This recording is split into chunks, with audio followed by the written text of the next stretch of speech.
Salam saudara semua, jumpa lagi dengan channel Disciple and Training kali ini ya. Kali ini kita akan membahas tentang doa. Apakah cara doa yang kita lakukan itu saat ini benar gitu? Apakah salah ya? Karena banyak doa yang dilakukan itu banyak intronya ya. Jadi harus membersihkan diri, harus puasa, doa yang terjawab harus dengan puasa, dengan hati yang tulus. Jadi banyak syarat-syarat. Nah, apakah demikian gitu loh? Jadi kalau doanya itu tidak memenuhi syarat, maka Tuhan tidak akan menjawab doa. Terus doa apa yang bisa dijawab Tuhan dan doa apa yang tidak dijawab oleh Tuhan gitu kan. Jadi hal ini menjadi pergumulan semua agama di dunia ini. Jadi jangan-jangan doa itu cuma ritual, ya ritual satu arah yang banyak dilakukan oleh dunia ini. Nah, oke, kita akan bahas ya, santai saja ya. Tapi kita mulai mungkin dari kebanyakan doa yang kita lakukan. Doa yang kita lakukan saat ini tuh kebanyakan diadopsi dari agama-agama yang ada di dunia. Nah, saya mengapa mengatakan demikian? Karena sebenarnya kekristenan itu bukan agama dan semua orang yang sekolah Alkitab, pendeta, hamba Tuhan itu setuju bahwa kekristenan bukan agama, tetapi pada prakteknya kita menjalankan ritual agama. Apakah doa adalah ritual? Ya. Jadi di dalam kekristenan doa itu menjadi ritual. Jadi kalau tidak doa tidak diberkati, banyak doa banyak diberkati, ya kurang doa kurang diberkati. Jadi doa itu seperti sesuatu yang wajib. Jadi seperti server sebelah, kalau dilaksanakan itu mendapat pahala, tidak dilaksanakan mendapat dosa gitu, hukuman. Jadi kalau tidak berdoa itu dihukum gitu kan. Jadi itu udah se ekstrim itu gitu loh. Jadi apakah doa itu? Jadi kebanyakan doa yang kita lakukan tuh udah mengikut agama-agama dunia ya. Jadi doa itu harus dengan hati yang suci, dengan pujian penyembahan ya. Dengan liturgi-liturgi, harus diri, harus sujud, harus angkat tangan ya kan.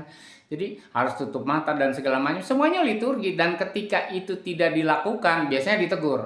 Doa itu harus tutup mata. Doa itu harus sujud.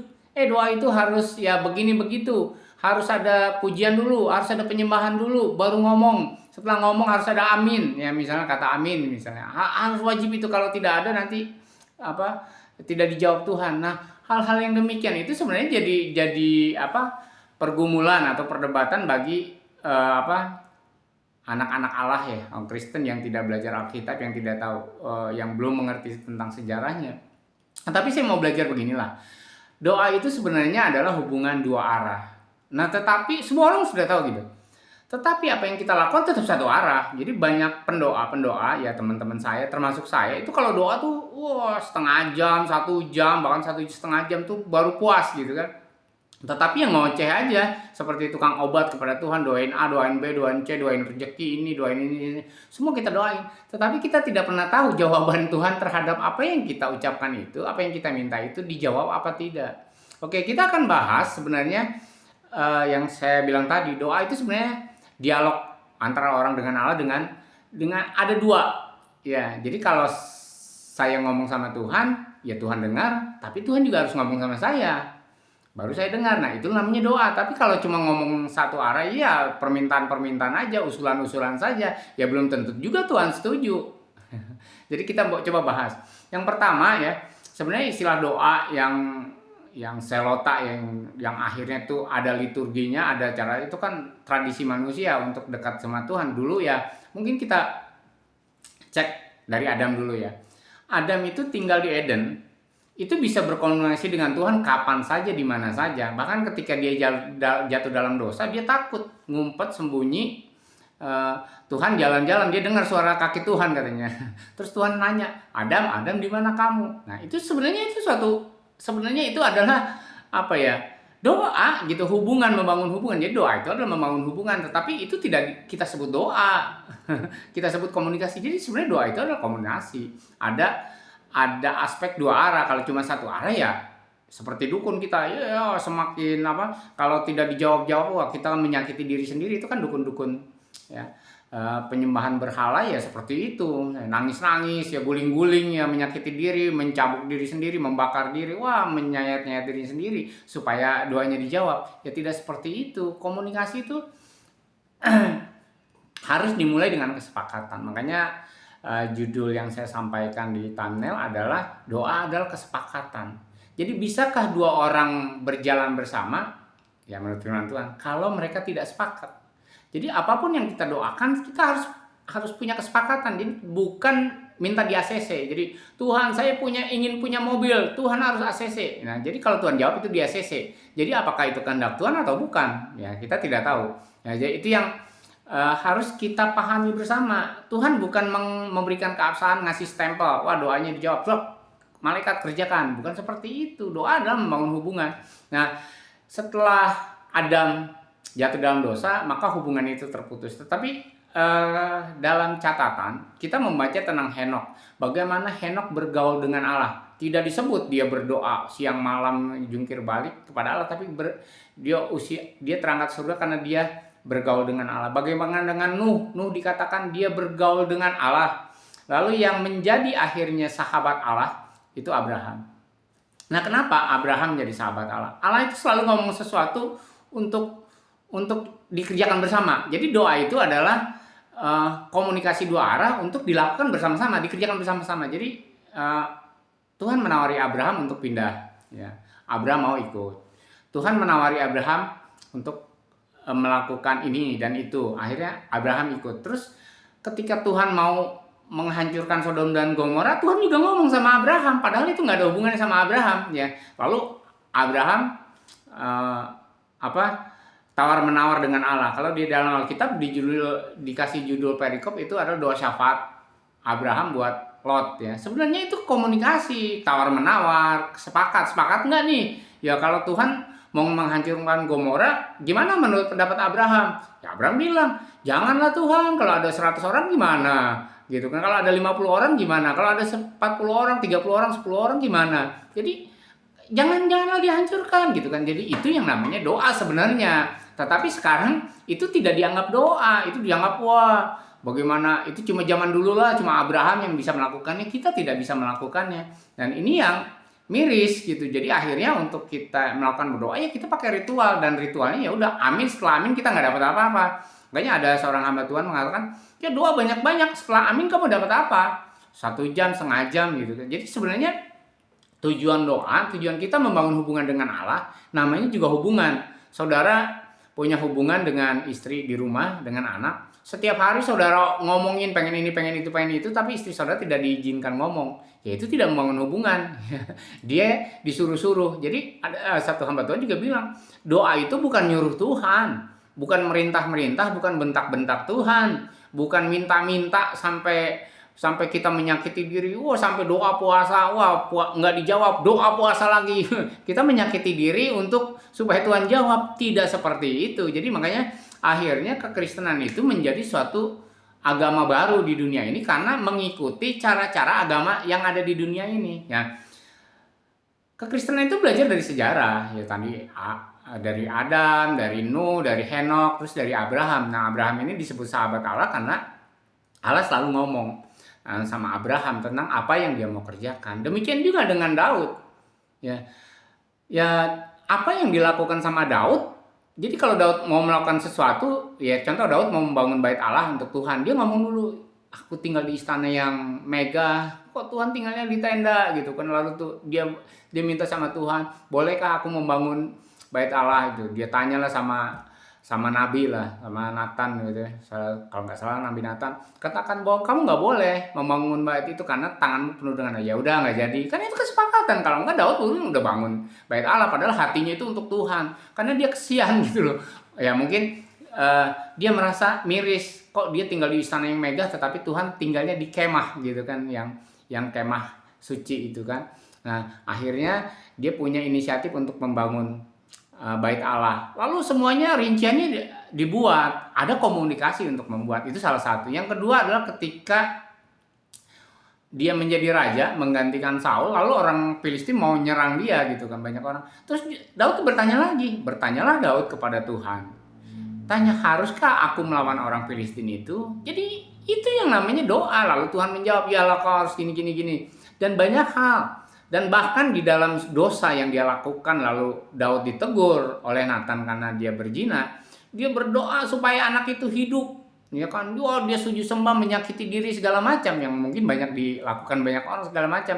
Tetapi ketika anak itu mati, dia berhenti bersepakat karena dia tahu sebenarnya Allah tidak menghendaki itu. Makanya ketika dia berhenti, ketika anak itu mati, anak Betseba itu mati, lalu dia makan dan minum dan dia tidak lagi berdoa, tidak lagi menghadap Tuhan dengan menyakiti diri, puasa dan mukanya sampai penuh dengan debu gitu kan. Nah, itu adalah salah satu bentuk. Jadi ya sudah, kalau sudah Tuhan buat mati, memang Tuhan tidak setuju, ya kan, dia tidak mendengar Tuhan berhari-hari di dalam sujudnya dengan kepala penuh dengan abu itu.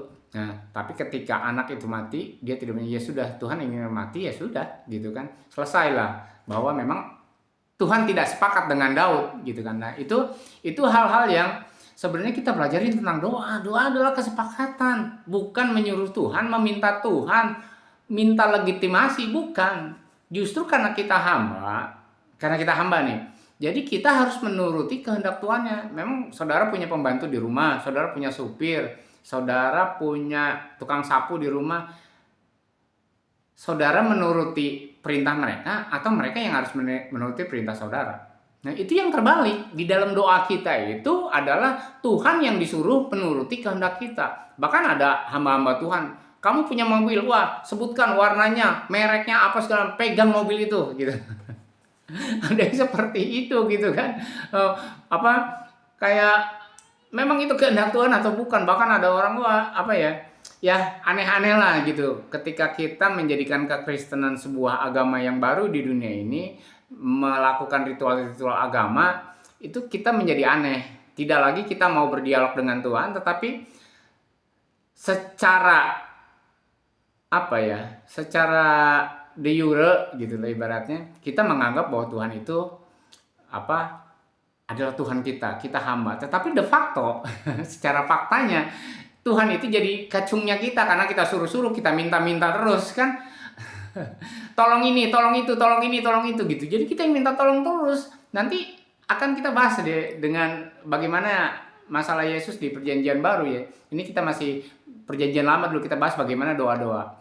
Lalu ada misalnya Elia, ketika dia minta hujan, ya kan, ketika dia minta hujan dia berdoa, terus suruh pembantunya melihat, dia komunikasi, oh belum ada awan, dia lihat lagi belum ada, sampai 3 kali dia ada awan kecil gitu kan, wah nah berarti sebentar hujan, ya udah dia berhenti berdoa, karena dia berkomunikasi dengan Tuhan, ya kapan Tuhan gitu kan, bolak-balik 3 kali dia. Dan itu adalah contoh-contoh yang yang harus kita pelajari bersama. Seperti ada misalnya di Israel ada Raja Ahaz yang sudah ditegur untuk mengandalkan Tuhan, tetapi dia mengandalkan Asyur. Wah, akhirnya terjadi kekacauan dan segala macamnya. Itu adalah suatu bentuk doa, walaupun yang doanya Samuel waktu itu kan ya. Jadi hal-hal yang seperti itu yang sebenarnya kita lakukan lagi, ya nggak apa-apa, kita belajar. Saya juga belajar sekarang kan, karena kita jadi agama, kita jadi rumah, kita harus berdoa pagi, siang, malam gitu kan. Bahkan pendoa-pendoa di kekristenan itu dibayar, digaji untuk mau berdoa berjam-jam di suatu gedung ya kan. Lalu dapatnya apa? Kita tawar-menawar sama Tuhan atau memang kita nyuruh-nyuruh Tuhan di dalam doa itu. Jadi saya ada beberapa orang pendoa dan saya nggak nyaman tinggal maksudnya berhadapan dengan pendoa itu. Tapi saya tidak tahu. Tapi saya minta Tuhan tunjukkanlah saya, kenapa saya tidak nyaman dengan pendoa ini? Apakah dosa saya terlalu besar? Oh, dia terkenal sebagai pendoa dan di mana-mana, bahkan gereja se-Indonesia mungkin kenal dia, tapi saya tidak sebutkan namanya. Dan 2 orang ini yang satu ya. Tapi suatu saat saya ketemu dengan temannya pendoa. Ternyata dia melakukan banyak penipuan, saudara. Kaget, tapi itu setelah bertahun-tahun, lebih dari 15 tahun saya baru tahu sebenarnya karakter dia di balik sebagai pendoa itu seperti apa. Dan orang yang ngomong kepada saya pun juga pendoa. Dan ketika saya ngomong banyak hal, saya tahu betapa keras hatinya. Soalnya pendoa itu seharusnya lemah lembut dan mengerti hati Tuhan. Dan saya tahu, dan ini menjadi kritik buat saya sendiri. Oh, pendoa begitu ya, gitu kan. Bahkan istri saya kenal dengan para pendoa, tetapi saya lihat ibu-ibu pendoa ini yang luar biasa, setiap hari di gereja, di gedung itu berjam-jam berdoa. Tapi kok karakter tidak berubah, kelakuannya tidak berubah, cara berpikirnya, cara ngomongnya itu tidak berubah. Ya apa ya? Seharusnya orang yang dekat dengan Tuhan itu sama seperti Musa. Ya, Musa bergaul dengan Tuhan ketika menikmati hadirat Tuhan, dia wajahnya bersinar. Sebenarnya seperti itu, seharusnya gitu loh, Seharusnya de facto-nya begitu, faktanya harus seperti itu gitu kan. Jangan kita ngomong teori, tetapi kita harus memberikan bahwa hasil doa itu ada fakta. Ya, jangan teorinya semua gereja itu berteori. Wah, berdoa harus dalam bahasa roh. Ya. Kalau kamu, karena Allah itu adalah roh, sembahlah dia di dalam roh dan kebenaran. Jadi berdoanya dalam bahasa roh, tetapi hidupnya tidak menurut pimpinan roh. Ini juga aneh. Terus orang-orang yang berdoa tidak menghasilkan buah-buah roh. Ini juga aneh. Jadi fakta itu harus sesuai dong dengan teori gitu, dengan dalil, dengan hukum dengan firman Tuhan. Jadi kalau misalnya hukum firman Tuhannya A, ya faktanya harus A. Kalau tidak ya itu namanya ironi gitu kan, paradoks gitu kan. Nah, itu yang kita bahas di pelajaran di dalam perjanjian lama. Apa yang dilakukan Yesus juga sebenarnya sama.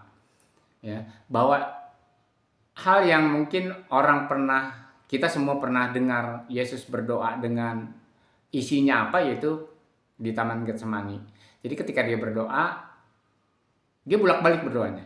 Pertama dia datang terus ngomong sama Tuhan, kalau cawan ini berlalu, jadilah menurut kehendak-Mu, bukan kehendak-Ku. Terus dia gelisah lagi, dia berdoa lagi, kalaupun cawan ini tidak berlalu, jadilah menurut kehendak-Mu, bukan kehendak-Ku. Jadi ada deal, ada komunikasi. Jadi ini akan terjadi seperti apa.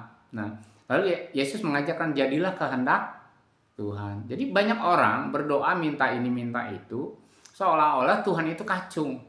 Ya kan, cuma bos kan yang minta. Minta bawain ini, minta itu, minta mobil dong, minta makanan segala macam ya kan. Jadi Tuhan itu jadi kacung. Nah, ini de factonya begitu. Kita berdoa Tuhan jadi kacungnya. Bukan Tuhan jadi. Kalau Tuhan jadi Tuhannya ya, saudara pernah lihat mungkin film-film kerajaan atau cerita-cerita kerajaan, seorang hamba yang menghadap tuannya atau menghadap raja itu dengan sujud sungkur, wah ngesotnya aja panjang gitu kan, ngomongnya aja meniko ulo atau apalah seperti itu, yang lemah lembut. Nah, kita berdoa bentak-bentak Tuhan, nyuruh-nyuruh, lawan Tuhan, jangan dia, hancurkan dia. Waduh, kacau. Jadi itu tidak salah, itu tidak, saya hanya mengkritisi bagaimana berdoa yang benar. Coba bangun doa yang benar. Maka kembali lagi, saya banyak ada tokoh-tokoh yang memang berdoa dengan benar, hidup dalam roh. Jadi Daniel Alexander itu kalau kemana-mana dia selalu berdoa, Tuhan tunjukkanlah segala sesuatu bagi saya. Jadi dia bisa ketemu tukang ojek, kata Tuhan ya, dia lagi makan, kasih makan orang itu, kena air jadi akhirnya bertobat. Terus di toiletnya hotel dan di mana saja dia melakukan. Coba, jadi saya menyarankan saudara untuk mendengar khotbah-khotbahnya Daniel Alexander, supaya kita semua bisa belajar bagaimana hidup di dalam roh itu, ditunjuk roh dari hari ke hari. Itu yang masih hidup lah Daniel Alexander. Yang kedua yang zaman baheula itu adalah Smith Wigglesworth, di mana dia selalu membaca firman Tuhan, mencari kehendak Tuhan di mana saja dia selalu, terus dia berdoa sehingga apa yang dia sampaikan kepada Tuhan itu kehendak Tuhan juga. Dia selalu ketika dia berkhotbah, dia ingin, Tuhan kalau saya berkhotbah, saya ingin ada 50 orang bertobat setiap kali saya berkhotbah, katanya. Dan benar, dan selalu terjawab dan terjadi, karena dia bersama-sama dengan Tuhan untuk melakukan itu. Karena dia merasa bahwa dia membutuhkan Tuhan untuk melakukan itu, bukan Tuhan pakai saya gitu. Ya betul, memang memakai, tetapi akhirnya kita menjadi sombong rohani karena kita merasa kita dipakai Tuhan, dia tidak, atau orang lain tidak dipakai Tuhan dan saya yang dipakai. Nah, hal-hal seperti itu sebenarnya harus kita sikapi dengan arif dan bijak. Yuk kita mulai bagaimana berdoa. Jadi saya setiap melakukan kegiatan yang sifatnya makan minum hari-hari pun, saya selalu ngajak ngobrol Tuhan.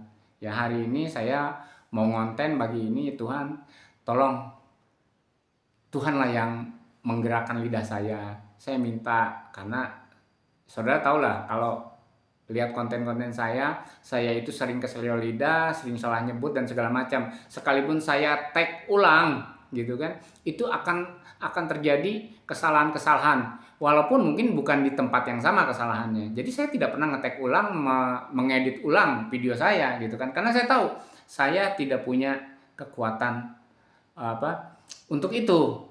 Ya karena kalau itu tetap terjadi, tetap itu ya saya serahkan kepada Tuhan. Apakah materi saya ditonton banyak orang atau tidak, itu terserah Tuhan. Karena saya percaya bahwa ketika saya bekerja sama dengan Tuhan untuk menyampaikan materi-materi konten saya percaya Tuhan bekerja, ya kan? Dan saya percaya, saya tidak minta apa-apa, saya minta supaya Tuhan yang melakukan semua itu terhadap semua orang gitu kan. Jadi tidak ada prestasi apa yang saya buat, tapi saya cuma menyampaikan, bekerja bersama-sama dengan Tuhan. Yuk kita lakukan apa hari ini sama Tuhan. Dan itu yang saya belajar, dan yang menjadi sulit kita kan, kita ingin tahu, kita pengen Tuhan jawab. Hai Parta, hari ini kita tuh inginnya begitu kadang-kadang. Padahal tidak semesti begitu gitu kan.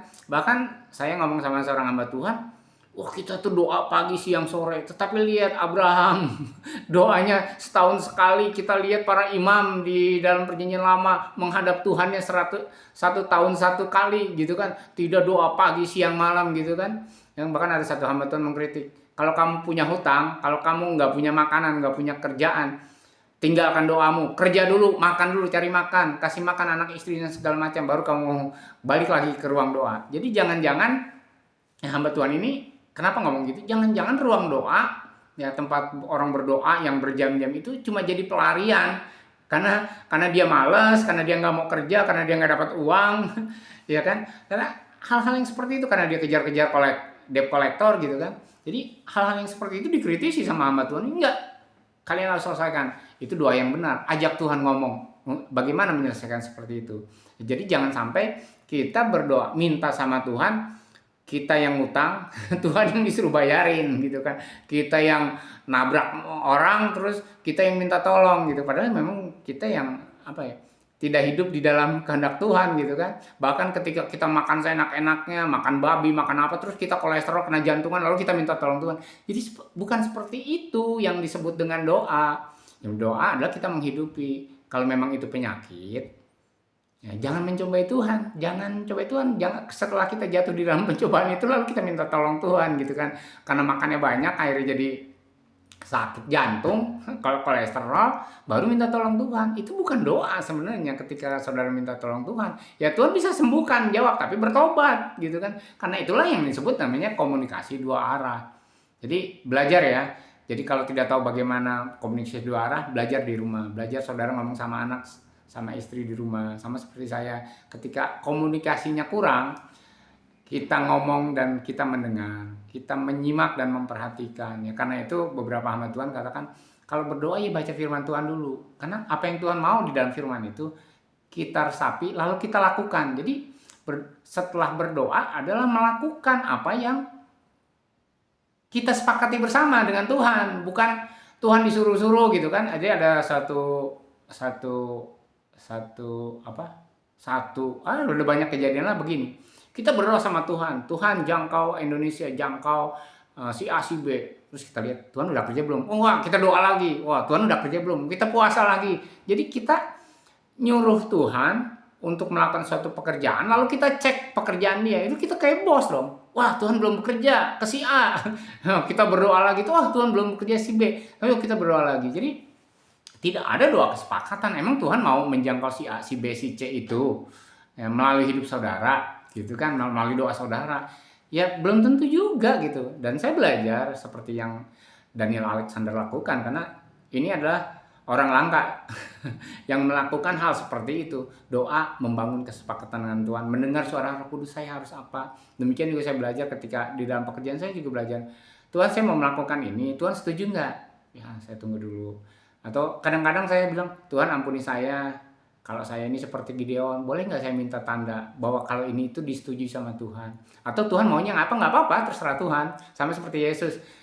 Terserah Tuhan, mau cawan ini berlalu menurut kehendak Tuhan, tidak berlalu pun menurut kehendak Tuhan. Nah itu yang saya coba belajar. Kalau misalnya saya melakukan suatu tindakan, kalau ini terjadi, jadilah menurut kehendak Tuhan. Kalaupun ini tidak terjadi, tidak terjadilah juga menurut kehendak Tuhan. Dan itu yang sulit. Karena kita tuh ingin ingin sesuatu terus ya kan, tanpa kita ngajak Tuhan ngobrol terhadap apa yang kita kerjakan. Jadi doa adalah membangun kesepakatan dengan Tuhan untuk apa? Untuk melakukan apa yang bisa kita kerjakan bersama dengan Tuhan.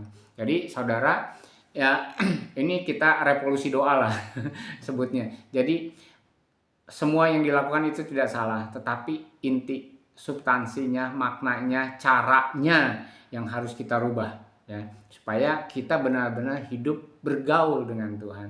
Terima kasih sudah menyaksikan. Semoga Roh Kudus memimpin kita sehingga kita diberikan kekuatan untuk melakukan apa yang benar di mata Tuhan. Terima kasih. Hanya dalam nama Yesus kami serahkan segalanya. Amin.